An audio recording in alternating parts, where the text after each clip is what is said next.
Welcome into the video. I am your tech guy Wayne, and today I want to show you how to unlock your Samsung Galaxy A26 so you can use it with any carrier. The first thing you'll need to do is go to the phone app, and from here, make sure you're on the keypad. You're going to type in *#06 and #. This will show you your IMEI information. You'll want to write down that first number at the top here. We're going to use that in the next step of the video. Next, we're going to go to the website, theunlockingcompany.com, and we're just going to fill out a few prompts.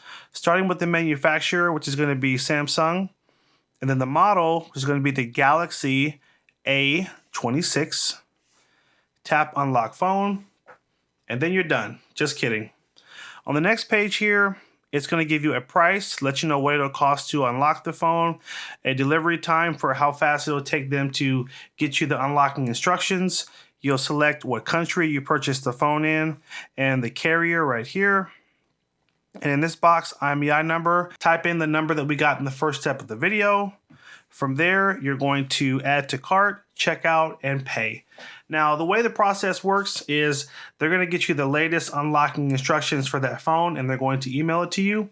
Now, at the top of the screen here, you will see there's 4 different ways to contact the company in case you have any questions about your order or you want to follow up.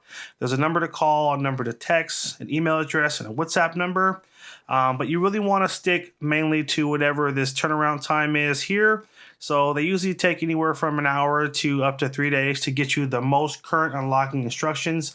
Keep in mind the process to unlock phones does change from time to time, and it also varies depending on the carrier. So that's why it could take a little bit longer than an hour. So anyway, once you get that email and you follow those final instructions, you'll want to find the box of your phone. If you still have it, cool. You'll have one of these inside of it. This is called a SIM tool.